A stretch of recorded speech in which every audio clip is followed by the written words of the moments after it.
The command ships of the Ashtar Command. In the 1980s, there was a group called Cloverleaf Connections who had contact with the Ashtar Command.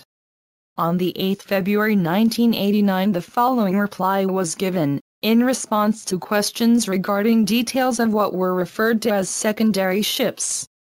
There are many ships of many sizes working within the Ashtar Command. At this time, we will speak only of the command ships, and not of those from other commands who offer and give assistance. Starting with the midway stations, I will endeavor to set out a listing of spaceships and their purposes. This will only be relative to the effort which is known as Operation Victory, in other words, moving the Earth's vibration up into higher dimensions. Shanxi, the greatest of all mother ships in the command, is known as the New Jerusalem, consisting of a square space station in constant orbit around the Earth, with orbit distances varying from approximately 500 miles to 1,500 miles. This station has thousands upon thousands of entities, who live there all the time. It also has monitoring equipment of great sophistication to assist in the mission of uplifting Earth's frequencies. This is a true midway station also orbiting the Earth. It is not square but circular and of a smaller stature. It is in permanent orbit at this time, from where ships all over the universe check in and receive their orders. This is a vast station, also housing thousands of volunteers and permanent workers. It could easily house 20 enormous-sized mother ships at the one time. Mother ships, city ships. These spaceships were described in on-Earth assignment as being round, about 100 miles in diameter, and 12 stories high. These are available and ready at any time, to accept third-dimensional beings and able to adjust their frequency level to that of the ship. The facilities are sufficient to house them for several years if necessary. Mother ships. Secondary. These spaceships can house up to 100 scatter shuttle ships, but have no facilities for housing third-dimensional beings. They are the workhorses of the Ashtar Command. They are nevertheless very comfortable and beings live on them for long periods at the time. Shuttle ships can be quite small and also up to 20 miles in diameter. They are conditioned for fast work in the evacuation of people from danger zones in any dimension, including yours, the third dimension. They have temporary facilities that are comfortable for all types of beings. For their safety, those in physical bodies are usually carried in their sleep state to mother ships for rejuvenation. Scout ships, as their name implies, these are ships which check out conditions of interest or where problems exist, and report back their findings. They are circular and relatively small. Generally speaking, that is the categories. Although depending on their need, different uses are made of some ships. You know that your space friends are out there. You have seen the evidence and some of you have visited many of the ships. When you have had the pleasure of watching and enjoying the skies on a beautiful night, if a star turns out to be a spaceship, you may never know it. The chances are you will never be able to visit it, except perhaps in your etheric body, and coming back to your physical body it is doubtful that you will have any recollection. Therefore, why worry? Enjoy the stars, enjoy the colors of those that might be ships, and know that your home is amongst the stars, as is the home of all lightworkers on Earth. We of Operation Victory welcome all of you home. You are beings of great light and love, and we appreciate your doing the work of the Creator.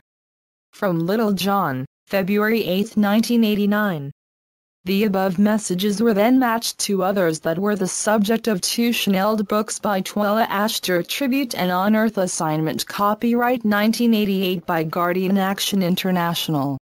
Shanxi, this is the Earth-Child satellite, and has been orbiting your Earth now for almost 2,000 years since the appearance of Jesus the Master upon your surface. 1,500 miles square, it is a complex assemblage of instrumentation which permits constant surveillance of your surface and the beings on it. The present altitude is 500 miles and varies considerably from time to time.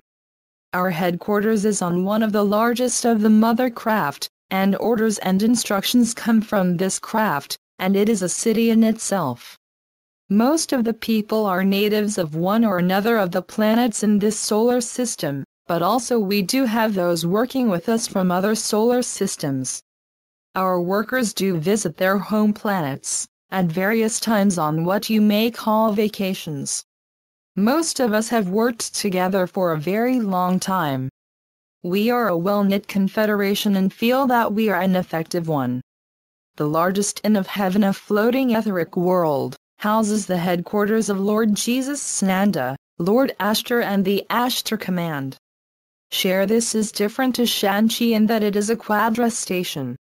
It is not square, but what you call spheroid. Its purposes are also different in our system. Motherships, some motherships anchored high up in your atmosphere are 100 miles across. They contain entire cities with gardens, grass, trees and accommodations for literally millions of people. There are many, many smaller craft coming and going from other ships. There is a great deal of activity in what Earthlings think of as empty space. We are capable of invisibility, and when our craft are traveling beyond the speed of light, we do become invisible to the physical eye. 7 of these great pearly white space cities are said to be in readiness as inns of heaven, which vary in size around 100 miles in diameter. These ships have 12 levels in most cases. Bottom, the entry and exit portal for trafficking craft.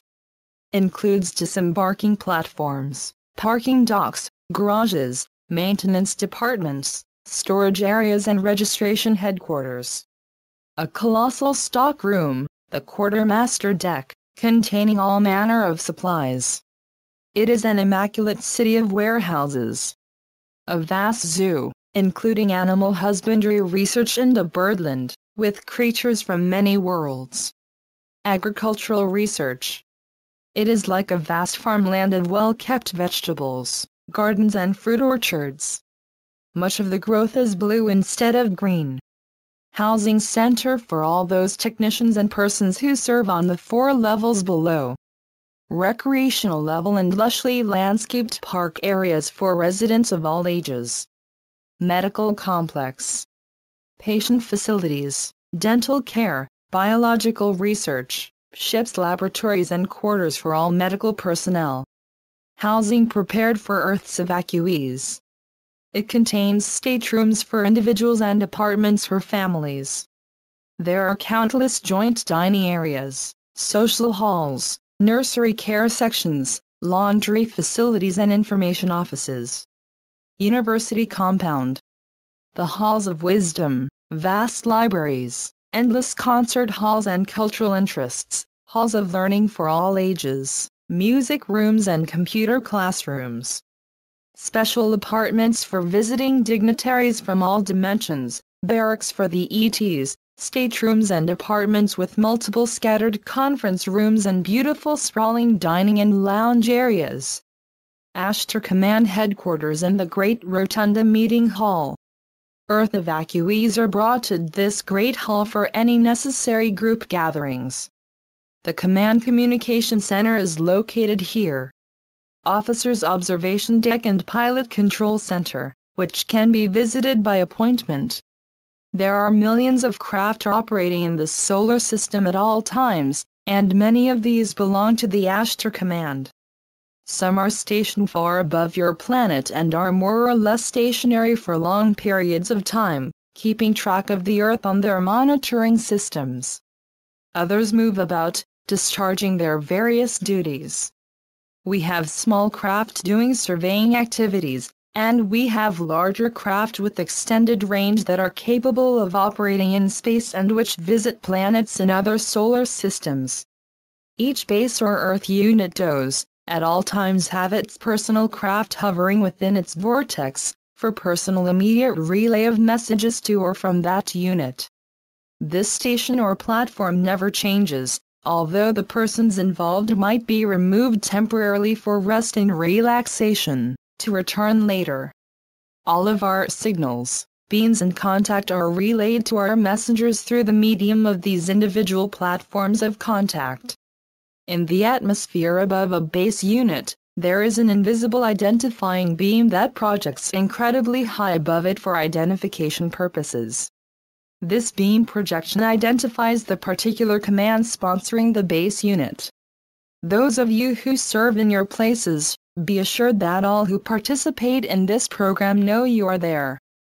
The true interplanetary craft, the Ventlas of our forces, will appear to your optics with a manifestation of colored lights, usually green, red and white.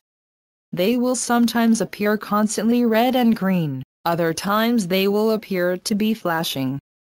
Questions have been asked why there are not more spaceships seen in the skies. We would like to answer that by saying that they are there. It is not necessary for them to be seen in such great numbers at this time for their work. The time will come when great fleets of them, vast armadas will be seen in the skies, and that will tell you, who are drawn so close to our hearts, that another phase of our work has begun. At the moment we expect the conditions to be propitious for the taking of those who are inwardly prepared, on shorter or longer journeys. We know you are all longing for this. We hesitate ever to cause disappointment in any heart, and yet we must say that in some cases, the physical body could not take such a flight. It must be a body in perfect physical health, in a certain type of spiritual attunement, in a certain degree of soul evolvement and in a state of mental alertness and readiness. It has to be remembered that at the time these messages were given, in the years leading up to the end of the last century, it was expected that there would be a great cleansing upon Earth. That cataclysmic events would occur, such as an axis tilt, massive earth upheavals, and that in some areas it would be necessary to take people off the earth for their safety. This period passed without these happenings taking place, and it was put down to an increase in the mass consciousness of the people upon earth. It alleviated the need for such dramatic action, through so much negative energy having become transmuted. This continues right up to this present time, and with the coming of an open first contact, the Earth will be cleansed with the help of our friends from outer space. It is anticipated that it will have been completed by the end of this cycle, in the year 2012. With these messages it shows the willingness of our space friends to help us through our Earth changes. Although their mission will have altered, current messages do nevertheless indicate how they have adjusted to our requirements, and are prepared to put their vast resources at our disposal. Mike Quincy.